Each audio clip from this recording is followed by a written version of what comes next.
waan idin salaamay saaxiibada qiimaha badan ee ku xiran channelkeena kusoo dhawaada barnaamijkeena xogaha daasoon inta badan barnaamijkan waxaan kaga hadalnaa xogihii markaas la diiwaan galay inta badan waxay iskugu jiraan kuwii hore iyo kuwii dambe sidaa daraadeed barnaamijkeena maanta aad u xiiso badan yahay maadaama xogo kala gedisan aan soo arooranay inta badan asxaabta channelka ku xiran barnaamijkan aad ay kaga hadleen waxaa idin ka codsanaa asxaabta qiimaha barnaamijkan in la gaarsiiyo 100 like taasan aniga way nagu dhiirigelinaysaa in hore aan sii wadna shaqada aan idin hayno qodobada barnaamijkan kusoo qaadan doona waxaa kamid ah dramader oo laga fajin waayo Hema Malina intay socotay dubista filimkii weynaa Shoolay filimka lagu magacaabo Awakaona Biyaare oo biladaha ugu badan lagu qaatay sidoo kale rikoorka u dhigay waxaa lagu diiwaan galay boog inta badan rikoorada caalamka lagu diiwaan galiyo Amir Khan ilaa furriyihiisa dhig xinjir ay noqdaan cunaya bahalka loo yaqaan bankan labada jila ee qaanada gooni ah ku jiro qodobadaas iyo qodobo kale ee barnaamijkeena maanta kaga bagan doontaan intaan guda gelin barnaamijka asxaabta qiimaha badan marka hore ku soo dhawaada channelka fadlan hadday tahay markii kugu horeysa soo booqato channelkeena fadlan subscribe noo saar like saar muuqaalkan waayo dad badan ay gaarayaan aragtadaana comment noogu reeb Bollywoodka waa mid ka mid ah shirkadaha ugu awoodda badan adduunka sidoo kale Hindi ayada horkacaysan waa meel inta badan xoga kala gedisan diiwaan gal dhacdooyin cajaa'ib badan oo ka yaabinaya inta badan la diiwaan galiya sida daraadeed asxaabta qiimaha badan maanta barnaamijkeena waxaan kaga hadli doonaa dhacdooyin la diiwaan gali waqtiga kala gedisan bal marka hore aan ku bilaabno dhacdada koowaad ee la diiwaan galin atirishada lagu magacaabo Wahid Rahman waa atirishada kaliya u suurta gashay in jilaa marna ay hooyo shaashada ugu matasho marna ay lamaaniis ku matasho sheekadan waxay dhacday asxaabta qiimaha badan atirishada lagu magacaabo Wahid Rahman hadda ka hor Amitabh Bachchan ama cali dheer ay shaashada hooyo ugu matashay film lagu magacaabo Adalad oo la daawaday sanadkii 1966 laba sano ka bacdina shaashada waxay jecel laba sano ka bacdina waxay shaashada jecel kula matashay ninka lagu magacaabo Amitabh Bachchan film lagu magacaabo Trishul oo la daawaday sanadkii 1968 waana atirishada kaliya u suurta gashay in marna jilaa shaashada hooyo ugu matasho marna ay lamaaniis ugu matasho qodobka labaad aan soo qaadanayna asxaabta qiimaha badan wax kale ma ahan Amar perfectionist qofka lagu magacaabo Amir Khan asxaabta qiimaha badan Amir Khan xeer wuxuu gaaray furriyihiisa ay noqdaan dhiig xinjir ah waxaan ku daawanay waa filimka lagu magacaabo BK asxaabta qiimaha badan filimka BK waxa la arkay Amir Khan oo cunaya ku dhawaad 10 ilaa 15 baan waana midka ugu yaabka badnaa ay dhacday in jilaa film jilaaye in ku dhawaad 15 baan uu cuno ogaada asxaabta qiimaha badan filimka asxaabta qiimaha badan ogaada bahalkan loo yaqaan banka waa inta badan waxa caan ku ah dadka cuna Hindida sidoo kale waxa cuna Bangladeshka Pakistaniga waana bahal inta badan sida daroogada camal waa inta badan barnaamijkan qofka markuu cuno firfircoon ayuu ka helaa sida daraadeed filmka BK waxaan ku daawanay Amir Khan oo lebsigiisa ama furriyihiisa inta badan dhiig xinjir ah qodobka kale asxaabta qiimaha badan aan soo qaadanayna qodobkan wuxuu u gaar yahay labada jila ee qaanada gooniga ku jira maadaama labada jila ay ka yihiin labada jila ay u suurta gashay in ay ku guuleystaan Filmfare 8 jeer ay ku guuleysteen waa best actor ay wada qaateen jilayaashana waxay kaliin meegasaarkii geeriyooda lagu magacaabo Dilip Kumar biladan loo yaqaan Filmfare wuxuu ku guuleystay 8 jeer sidoo kale SRK ama Shah Rukh Khan biladan wuxuu ku guuleystay 8 jeer waa labada jila kaliya u suurta gashay in biladan loo yaqaan Filmfare Award ay ku wada guuleystaan 8 jeer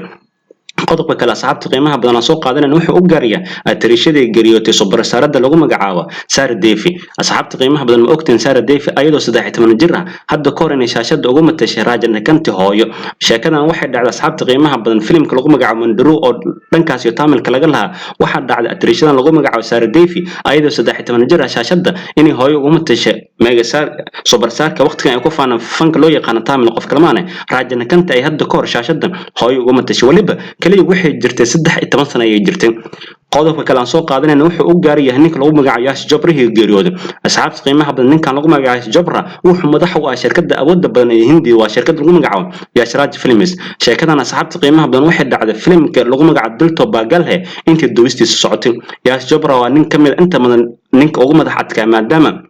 ninka lagu magacaabo Manish Malhotra waa nin inta badan designer oo dadka inta badan jilaayash dharkooda u diyaariyaan ninkan lagu magacaabo Jabbar wuxuu diiday 54 design loo soo diyaariyay madhuur digsid inay xiran lahayd filimkan Dilto Bagalhe taasoo noqotay madaxadeegii ugu weyn abid ee ka dhaca fanka Hindiya qodobka kale aan soo qaadanayna wuxuu u gaar yahay ku dhawaad asxaabta qiimaha badan inta badan aflaamta markii la maalgelinayo waxaa maalgelinta ka qayb qaata hal qof ilaa laba qof laakiin waxa idin haynaa filimkii ugu badnaa abid ee bilaadan maalgelin waa film gaaraya dad gaaraya 50,000 oo qof ayaa filimka maalgelisay sheekadan waxay dhacday sanadkii 1926 waana film lagu magacaabo mathaan filimka maalgelintiis waxa ka qayb qaateen dad gaaraya 50,000 oo qof waliba waxay ahaayeen dad beeraley oo dhankaasi ku jiraadan waana filimka ugu badnaa abid ee bilaadan isla maalgeliyaan xogaha kale asxaabta qiimaha badan aan soo qaadanayna waxaa ka mid ah waxaan idin hayna labada film ee ugu waqtiga dheer ee Bollywoodka abid sameeyaan waa film lagu magacaabo loo kargeli film lagu magacaabo Mere Naam Joker labadan film asxaabta qiimaha badan waxay soconayaan ku dhawaad 4 saac 25 daqiiqo ay soconayaan waana labada film ee ugu waqti dheer ay abid Bollywoodka sameeyaan markaan asxaabta qiimaha badan waxaan qodob idin ka haynaa ninka lagu magacaabo Dharmendra daawadayaasha qiimaha badan Dharmendra wuxuu kamid yahay magacaarada ugu awoodda badan fanka Hindiya sidoo kale maqaamka ugu sareeya jilaa uu gaari karo uu gaaray asxaabta qiimaha badan jilaagan ayaa jecel xadaaf u qaaday gabar lagu magacaabo Hema Malini waliba quraxdeeda ayuu la yaabay daawadayaasha qiimaha badan sheeko waxa dhacday hadda ka hor intii socdo dawista filimkii weyn ee Sholay waxa dhacday in ninka lagu magacaabo Dharmendra uu ku tarax tagay atriishada lagu magacaabo Hema Malini inta badan shaashada markii aflaamta la sameeyay dawista daawadayaasha qiimaha badan jilaaga waxa loo sheegay in qaabka filimku u jalay sidoo kale markaas muuqaalka laga rabo ayaa laga qabtaa waxa dhacday asxaabta qiimaha badan intii socdo dawista filimkan Sholay in laga fujin way Dharmendra gabar lagu magacaabo Hema Malini maadaama markaas quraxdeeda uu ku dheeran daro sidoo kale wuxuu geed gaaban geed dheer ugu fadhiistay sidoo atriishadan gacanta ku dhigi lahaa marka dambana gacanta ayuu ku dhigay wuxuuna ka dhalay gabdha ayuu ka dhalay maadaama daawadayaasha qiimaha badan atriishada markaan super saarada ugu awoodda badnaa fanka Hindiya ee ku hardamayay sida daraadeed daawadayaasha qiimaha badan Hema Malini ninka lagu magacaabo Dharmendra waxa laga fujin waa Hema Malini intii socotay dawista filimka weyn ee Sholay waxaas dhan asxaabta qiimaha badan waxay noqon doonaa qarso qodobkan idin hayno daawadayaasha qiimaha badan filimka lagu soo can bixiragta Roshan ee meesha beetan filimka lagu magacaabo kawana biyaarahay ma ogtiin asxaabta qiimaha badan filimkan in lagu qaatay biladaha ugu badan abid ee film lagu qaadan kara taasoo ah 92 biladood kala gedisanaya filimkan lagu qaatay sidoo kale scoorka u dhigay filimkan waxa lagu diiwaan geliyay buug loo yaqaan Guinness World Record inta badan waxyaabaha dhacdooyinka cajaa'ibka badan ee lagu diiwaan geliyay ogaada filimkan kawana biyaarahay waxa lagu qaatay 92 bilood ugu dambeyn daawadayaasha qiimaha badan qodobkeena waxaan ku soo gabagabeynaynaa waxaan qodob idin ka haynaa ninka lagu magacaabo Jadandra daawadayaasha qiimaha badan inta badan aflaamta waxaan ku daawanaa in atooro iyo atriisha loo dhiibo ma ogtiin hadda ka hor Jadandra scoorka u dhigay ilaa maatan in la jibin la ayaa asxaabta qiimaha badan scoorkan wax kala ma Jadandra film lagu magacaabo Navaraganda asaa atooro ka noqday sidoo kale asaa atriisha ka noqday waa sheekada ugu cajaa'ibka badneed ee abid Bollywoodka ka dhacday inta badan asxaabta qiimaha badan aflaamta waxaan ku daawanaa in atriisha iyo atooro loo dhiibo laakiin inkan filmkan lagu magacaabo Navaraganda asaa atooro ka sidoo kale asaa jilaa ka taasoo noqotay daawadayaasha qiimaha badan la yaabkii ugu weynaa ee abid in Bollywoodka laga diiwaan gelin inta badan ninkan lagu magacaabo Jadandra Soomaalida waxay u yaqaanaan Faris ayuu u yaqaanaan waxa halkaas nagu dhan daawadayaasha qiimaha badan barnaamijkeena xogaha daahson inta badan maanta waxaan kaga hadlaynaa xogo kala gedisan inta badan shabakada lagu magacaabo Bollywood Hangama ay keedisay sida daraadeed waxaan rajayn doonaa in barnaamijkan aad ka heli doontaan waxa idin ka codsanaa asxaabta qiimaha barnaamijkan in la gaarsiiyo 100 like muuqaalkan hadii 100 like la gaarsiiyo waxa ugu balanaa inaan barnaamijkan si joogto ah kadib aan ka dhigi doono